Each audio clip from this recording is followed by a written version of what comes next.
everybody, my name is Jess, your go-to dance commentator, and we are here taking a look at Be First and their dance practice Rondo. With my luck with Be First, when they have a music video or dance performance on their channel, it gets blocked. So I really try to wait for a dance practice to come out so we can appreciate it together. If you don't know who I am, my name is Jessica Holyfield, and I'm a professional dance choreographer and dance educator based out of the southeast of the United States, and we look at dance together in all facets. And so I am so excited to see what this is about. Let's go.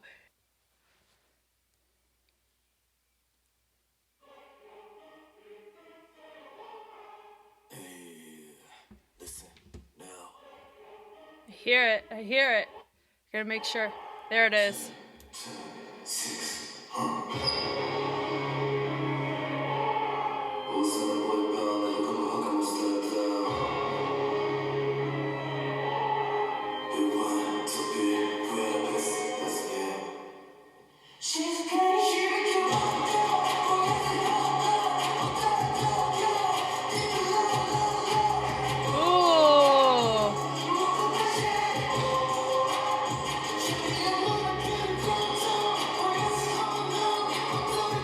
This is a very rigid pocket, isn't it?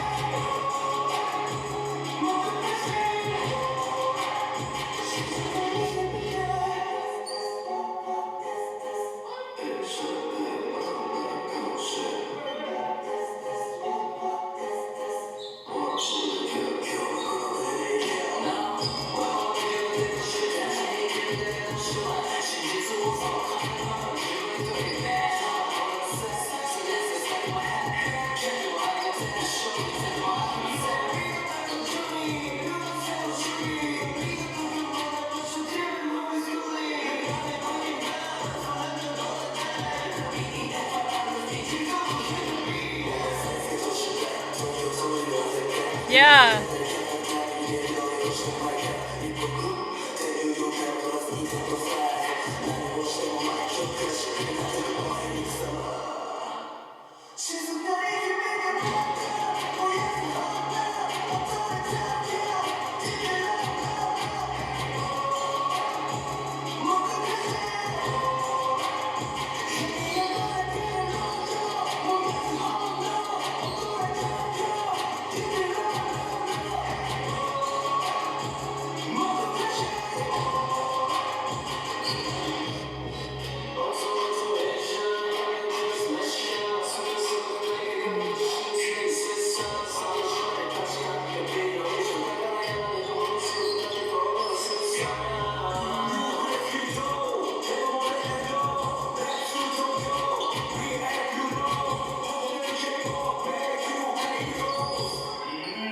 This is a nice vibe.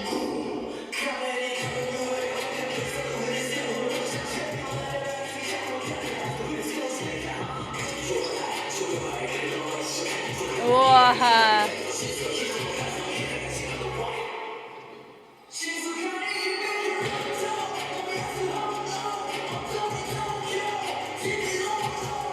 I love the low part with the level drop. It's cool.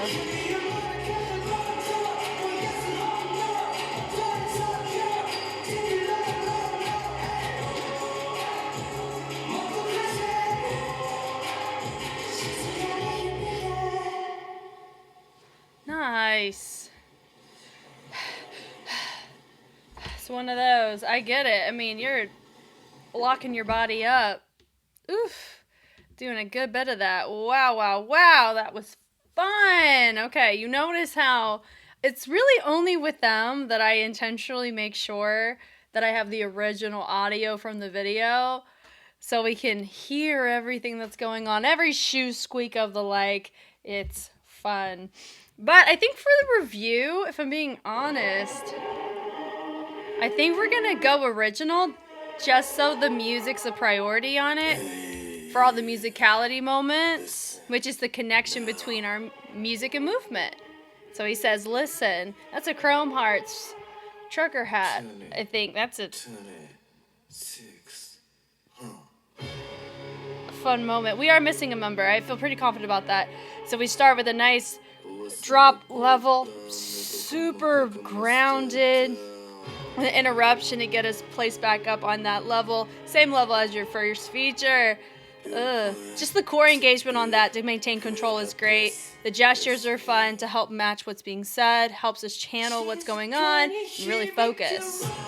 So we end up doing a weight shift sway, placing the arms out. We're syncopating the arms compared to the lower body, establishing a fun groove there.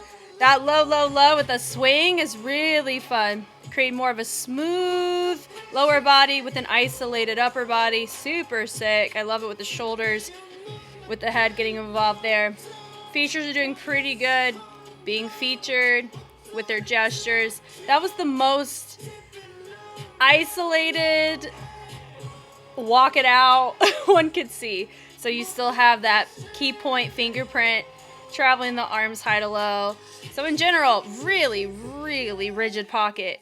I like that we have it interrupting, not just with the foot being sent out, but also with the pickup on the knee. We're counted off, lots of counting off, which is cool. Then we look about to turn into an add-on. Take the arm, we interrupt it. We scuff that leg, send it back. We rotate it around. I'm curious what this would look like readability-wise from far away because it's so subtle. I like that wave into the taps of the feet. Then we pick up the rest of our members up. I like the scuff of the leg on that. Notice we have more of a groove with that bounce there. We rotate it around as our trio. He said, oh, with the lean back. Then we're passing it off with a Bernie. Ooh, with a V-step, sending it back to get us now added to 3 people. Looks like we were transferring over energy, like a drink energy across. Little guada guada maybe there. We heel tap it to rotate it around. So the power of 3s are always fun to see. That bounce is so rigid, right? When I talk about rigid, it means that, well, let me actually get the definition up. Stiff, unflexible, or unyielding. So notice what I mean is whenever I give that kind of reference based off the torso. The torso gives a lot of information on what kind of texture or dynamic you want to present.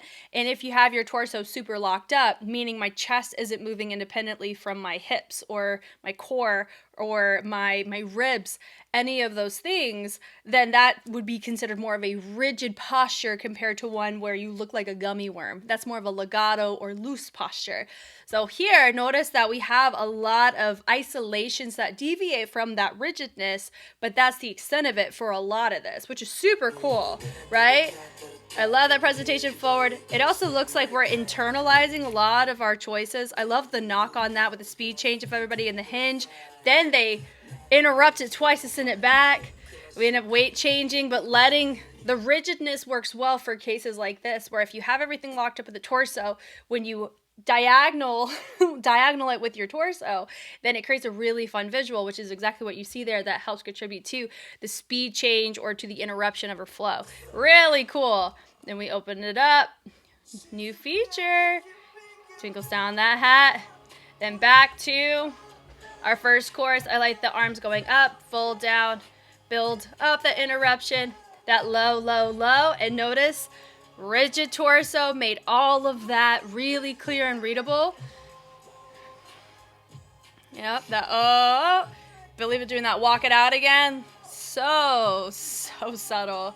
Yeah, this is really cool, but I am finding it just interesting how it feels very tight wound, and it looks intentional because we've seen them do vastly different dynamics, different pockets, meaning timing choices, as well as mode choices, which would be different techniques, which would cater to how your torso is held to do said techniques on your respective track.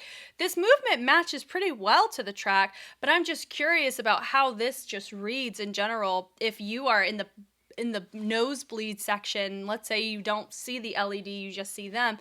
What would you be able to see, right? And sometimes you just never know until you're in that situation. But most of the case, you're going to have a camera that's zoomed in on them in some capacity. If it's not here, it's going to be on music shows, concept shoots. I know they have a performance video that we'll watch here in a second that'll be on Patreon because I know it'll get blocked on YouTube. Or on concert, you're going to have, cameras following them around. So I understand all of that. It's just, I find it as an interesting choice to, let's say they did a little whoa. And then they do a body roll.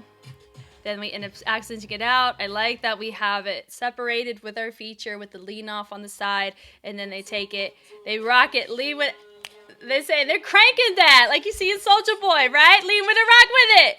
Oh, we got that 2000s flair of party moves, but you have such a tight, wound posture and execution, which just makes it so interesting, right? Now we're loosening it up a little bit, going to like a single gangsta walk, sending it out. I like the hinge on that. He really kept it isolated to that upper body there, which was interesting.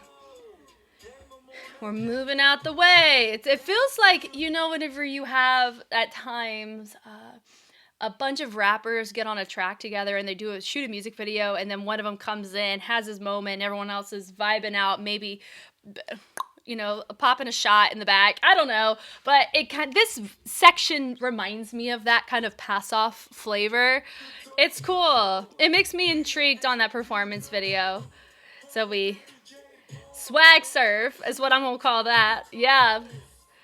We set it up and like the tension, they're dropping down to respond. Nice. And which I like the fact that they did that imagery because he's wearing a baseball jersey style, which was fun. I thought that was enjoyable. Freestyle moment, which is nice. We've already talked about his movement quality, I believe, on the first take or the first highlight, what they started doing. And I believe he's a great example. I think it's Sota, right? I think he's the one who started that off, which I think is super cool. I like that we knock it back was cool. We pass it off, great. Wave across with that hinge. Oh, that was cool. We knock it, we flake it, we clap it. Rotating it in with a vibration to hit them folks. Wave it down. Timing was a bit interesting there, but I'm assuming our feature, he knocked it or hit it first before everybody else. Totally fine. Then we pick it up, which is nice. We send it out to the mouth. We toss it and we lift. All that is nice. That low, low, low. Third time we're singing a low, low, low. Then we end up doing a subtle glide with the shoulder ISOs. And then we go high to low. Again with the arms, that O to recognize on the O's. Then the passive is cool. Different levels. He tosses it. The rock is nice there. Then we play around with timings. This one's a little bit more rigid, sticky with the legs. Then we use that to spread out to a straight line. Body roll, the hop really helped with that. Now they made that shoulder ISO more isolated, not really traveling it like they were, but they kept it more in place to make it its own moment. Everybody leans out their own way, and they take the arms, speed change it, the pulse, pulse, pulse, and then you have a more of a shaking toss, and then we walk away. You do end up hearing them going, I 1,000% understand that. Anytime you move longer than, I would say, 30 seconds could be a bit fatiguing for you, even if you're conditioned to do it. It's a full-on sprint, especially with the kind of posture that they're choosing to explore on a track like this. You're engaged the whole time. When you're rigid, that means you have to engage to counterbalance what your body wants to do, to keep it held together, because it's not going to naturally want to do that, right? Because their body anatomy doesn't work like that. So that's why I'm like, yeah, as subtle as a lot of our choices were, it does not surprise me at all that there's fatigue that you can hear expressed at the end. Totally understand that. Wow. So this is the technical in for the YouTube portion, but this will keep going for Patreon. If you want to see more, it'll be available there for you to enjoy. And I've seen many other BE:FIRST tracks and other J-pop tracks alike. It's been really fun to dive into various music industries outside of America and K-pop, and it's been fun to get to see the isms and movement qualities that are out there. And of course, we look at a lot of Japanese dance affiliated material, and it's fun to see the music side of it as well. I am Jess, and I'll catch y'all either on Patreon or on the flip side. Bye.